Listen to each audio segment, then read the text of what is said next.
The classroom was silent, the kind of silence that feels heavy, like the air before a storm.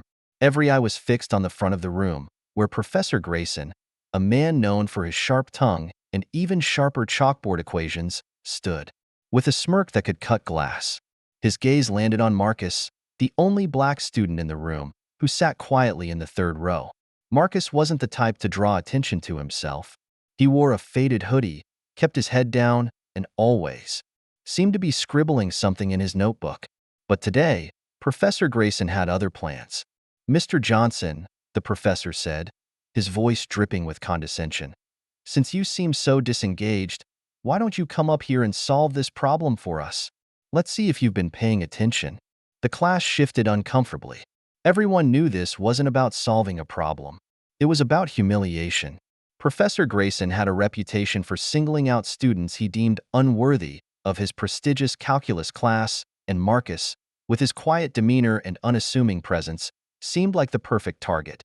The problem on the board was no ordinary equation.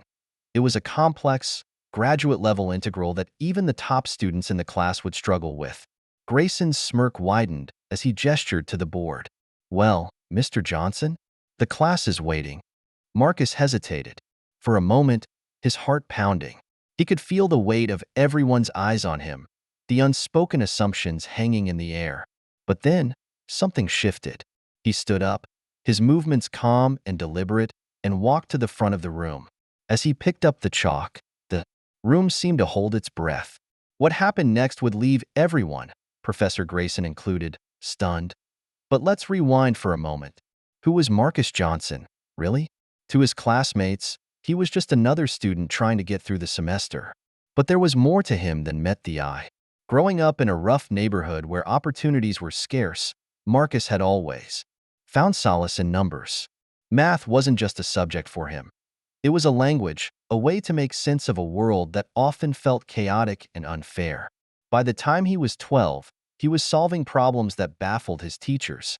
By 16, he was tutoring college students online under a pseudonym, hiding his age and his identity to avoid judgment. But now, standing in front of Professor Grayson's class, his secret was about to come crashing into the light. As Marcus stared at the board, the complex equation seemed to unravel before his eyes. He began to write, his hand moving with a confidence that surprised even himself. The chalk tapped against the board in a steady rhythm, each stroke bringing the solution to life. The class watched in stunned silence as Marcus transformed the seemingly unsolvable problem into a masterpiece of logic and precision. Professor Grayson's smirk faltered, his eyes narrowing as he realized something extraordinary was happening. But just as Marcus was about to finish, the professor interrupted, his voice sharp and cutting. "That's enough, Mr. Johnson. You've made your point." But had he? The tension in the room was palpable, the unspoken question hanging in the air. Who was Marcus Johnson, really? And what would happen when the full truth came out? As Marcus returned to his seat, the class buzzed with whispered speculation. Professor Grayson, visibly shaken, tried to regain control of the room, but the damage was done. The dynamics had shifted, and nothing would be the same again. Little did anyone know, this was just the beginning of a story that would challenge assumptions, expose hidden truths, and redefine what it meant to be a genius. What happened next would test not only Marcus's skills but also his resilience. In the face of prejudice and doubt, would he rise above the challenges, or would the weight of expectations crush him? And what would Professor Grayson do when he realized the student he'd tried to humiliate was, in fact, the most brilliant mind he'd ever encountered?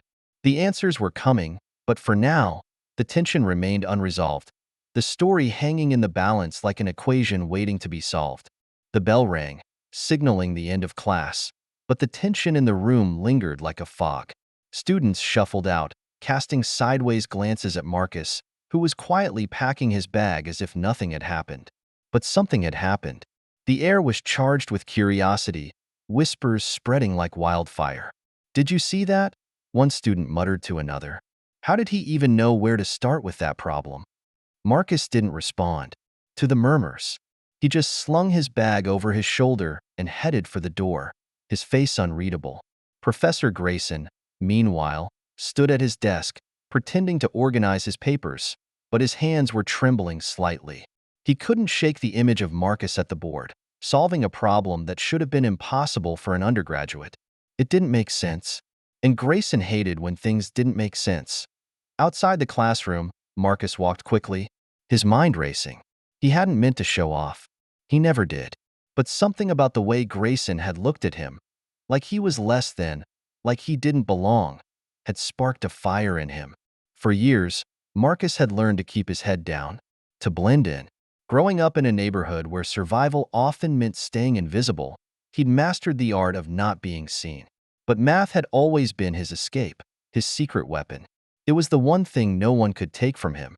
And today, for the first time in a long time, he'd let that part of himself show. Now, he wasn't sure if he'd made a mistake as he turned the corner. He nearly collided with Sarah, a classmate who'd been sitting in the front row during Grayson's little spectacle. "Marcus," she said, her eyes wide. "That was insane. How did you do that?" He shrugged, avoiding her gaze. "Just got lucky, I guess." Sarah wasn't buying it. Lucky? That wasn't luck. I don't even know what that was. "Do you realize what you just did?" Marcus didn't answer. He didn't know how to explain it without revealing too much. Sarah studied him for a moment, then shook her head. "You're full of surprises, Marcus Johnson." She smiled, but there was something in her tone, a mix of admiration and suspicion, that made him uneasy. He mumbled a quick goodbye and hurried off, leaving her standing there, watching him go. Meanwhile, back in the classroom, Professor Grayson was still trying to process what had happened. He prided himself on being able to read people, to size them up in an instant. But Marcus had completely blindsided him. Grayson had assumed he was just another student skating by, someone who didn't belong in his elite calculus class. But the way Marcus had solved that problem, it wasn't just impressive, it was brilliant. And Grayson didn't like being wrong. He didn't like it at all that evening. Grayson sat in his office, the dim light of his desk lamp casting long shadows across the room. He pulled up Marcus's student file, scanning it for clues. The information was sparse: high school transcripts, a few standardized test scores, nothing extraordinary. But Grayson knew there had to be more. No one solved problems like that without a history, without a story. He leaned back in his chair, steepling his fingers as he stared at the screen. "Who are you, Marcus Johnson?" he muttered to himself. And more importantly, what was he hiding? Across campus, Marcus sat in his dorm room, staring at the ceiling. His roommate, Jake, was out, leaving him alone with his thoughts. He replayed the scene in his head, the way Grayson had looked at him, the way the class had reacted. He knew he'd drawn attention to himself, and that was the last thing he wanted. For as long as he could remember, Marcus had been careful to keep his abilities under wraps. It wasn't just about avoiding jealousy or judgment. It was about survival. Growing up, he'd seen what happened to people who stood out too much. They became targets. And Marcus had learned early on that the best way to stay safe was to stay invisible. But today, he'd broken his own rule. And now, he wasn't sure what would happen next. He thought about his mom, who'd worked double shifts to put food on the table, who'd always told him to dream big but stay grounded. "The world isn't always fair, Marcus," she'd say. "But you've got something special. Just be careful who you show it to." He'd taken those words to heart. But now, he wondered if he'd been too careful. If maybe, just maybe, it was time to stop hiding. The next day, the buzz about Marcus had spread. Students who'd never noticed him before were suddenly curious, asking questions, trying to figure him out. Even some of the professors had heard whispers about the quiet kid who'd outsmarted Grayson. But not everyone was impressed. In the cafeteria, Marcus overheard a group of students talking about him. "Probably just a fluke," one guy said. "No way someone like him knows that much about math." Marcus felt a familiar ache in his chest, the sting of being underestimated, of being judged before people even knew him. But he didn't say anything. He just kept his head down and kept walking. Later that afternoon, he got an email from Professor Grayson. The subject line was simple: meeting request. Marcus's stomach dropped. He knew what this was about. Grayson wanted answers, and Marcus wasn't sure he was ready to give them. But he also knew he couldn't avoid it forever. He clicked reply and typed a single word, okay. The meeting was scheduled for the next day.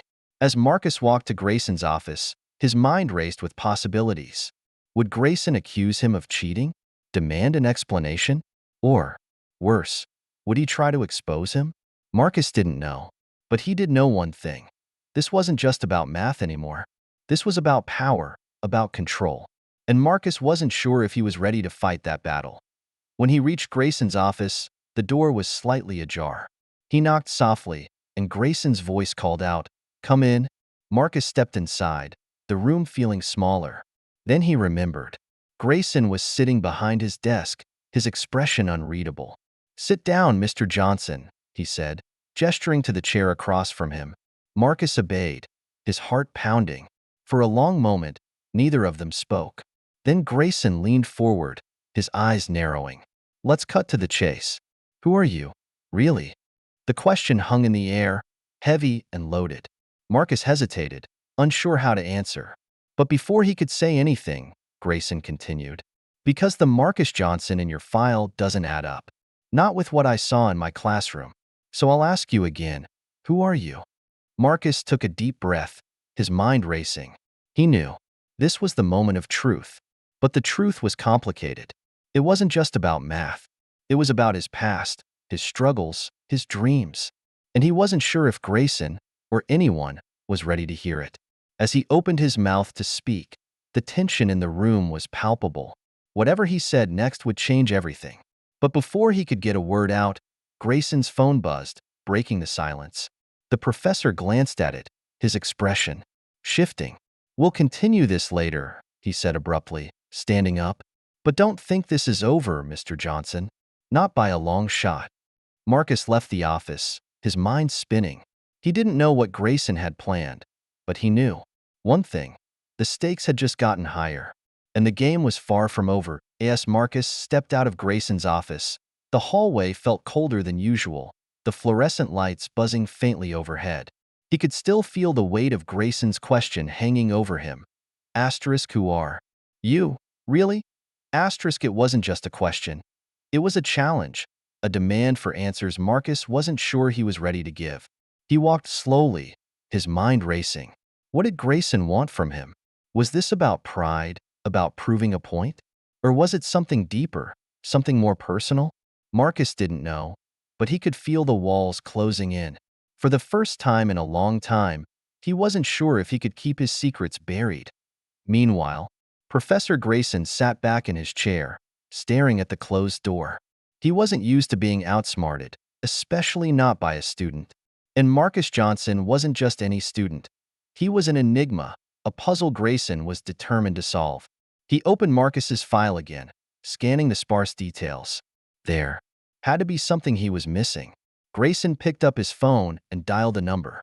"Hey, it's Grayson. I need a favor. Can you dig up anything you can find on a student named Marcus Johnson?" "Yeah, everything. Thanks." He hung up, a small smile playing on his lips. If Marcus thought he could hide, he was about to learn just how wrong he was.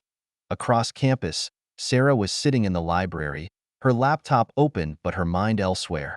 She couldn't stop thinking about what had happened in class. Marcus had always been quiet, almost invisible, but now he was all anyone could talk about. She opened her messages and typed out a text to her friend Emily. "Did you hear about Marcus? The guy's a genius. No one can figure him out." Emily replied almost instantly. "Yeah, everyone's talking about it. Do you think he's for real?" Sarah hesitated before typing back. "I don't know, but I'm going to find out." That evening, Marcus sat in his dorm room, staring at the blank screen of his laptop. He'd been trying to focus on his homework, but his thoughts kept drifting back to Grayson. What did the professor know? What was he planning? Marcus's phone buzzed, breaking his concentration. It was a text from his mom. "How's school, baby?" He smiled faintly, typing back. "It's good. Just busy." He didn't tell her about Grayson, about the meeting, about the storm he could feel brewing. She had enough to worry about without adding his problems to the list. The next day, Marcus walked into class, the whispers starting almost immediately. He kept his head down, taking his usual seat in the third row. But today, the atmosphere was different. The other students were watching him, their curiosity palpable. Even the professor seemed distracted, his lecture less sharp than usual. Marcus could feel the tension in the room, like a rubber band stretched to its limit. He knew it was only a matter of time before it snapped. After class, Sarah approached him, her smile friendly but her eyes sharp. "Hey, Marcus. That was something yesterday. You really know your stuff, huh?" He shrugged, trying to play it cool. "I guess. Just got lucky." Sarah raised an eyebrow. "Luck doesn't solve problems like that. Come on, what's your secret?" Marcus hesitated. He didn't want to lie, but he couldn't tell the truth either. "I just like math," he said finally. Sarah studied him for a moment, then nodded. "Fair enough. But if you ever want to talk about it, I'm here." She walked away, leaving Marcus with a strange mix of relief and unease. He wasn't sure if she was genuinely curious or if she had an agenda. Either way, he knew he couldn't let his guard down. Meanwhile, Grayson was in his office, going through the information his contact had sent him. There wasn't much, just a few details about Marcus's high school, some test scores, and a mention of a scholarship. But there was one thing that caught Grayson's eye: a note about Marcus tutoring college students online under a pseudonym.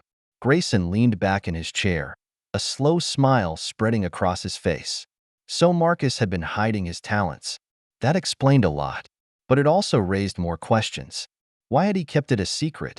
And what else was he hiding? Grayson picked up his phone and dialed another number. "Hey, it's me. I need you to look into something else. There's a student here, Marcus Johnson. I think there's more to him than meets the eye. Dig deeper." He hung up, his mind racing. If Marcus thought he could outsmart him, he was about to learn just how wrong he was that night. Marcus lay in bed, staring at the ceiling. He couldn't shake the feeling that something was coming, something big. He thought about his mom, about the sacrifices she'd made to get him here. He thought about the neighborhood he'd grown up in, the friends he'd lost, the dreams he'd buried. And he thought about Grayson, about the way the professor had looked at him, like he was a problem to be solved. Marcus knew he couldn't run forever. Sooner or later, he'd have to face the truth. But he wasn't ready. Not yet. The next morning, Marcus woke up to a text from an unknown number. Asterisk, we need to talk. Meet me at the coffee shop on campus at noon. Asterisk, he stared at the message, his heart pounding. Who was this? What did they want? He thought about ignoring it, but something told him he couldn't. He replied with a simple okay and got out of bed, his mind racing. Whatever was coming, he knew he couldn't avoid it. The only question was he ready to face it? As noon approached, Marcus walked to the coffee shop, his nerves on edge. He scanned the room, looking for whoever had sent the message. Then he saw her, Sarah, sitting at a corner table, her eyes fixed on him. She smiled and waved him over. Marcus hesitated, then walked over and sat down. "Hey," she said, her tone casual but her eyes sharp. "Thanks for coming. I think we need to talk." Marcus felt a knot form in his stomach. "About what?" Sarah leaned forward, her voice low. "About you. About what's really going on. Because I think there's more to you than you're letting on. And I think you're in trouble." Marcus stared at her, his mind racing. How much did she know? What did she want? Before he could answer, his phone buzzed again. It was another text, this time from Grayson. Asterisk, my office. Now. Asterisk. Marcus felt the walls closing in. He looked at Sarah, then at his phone, the tension in the air almost unbearable. Whatever was coming, he knew it was only the beginning. And he wasn't sure if he was ready for what came next.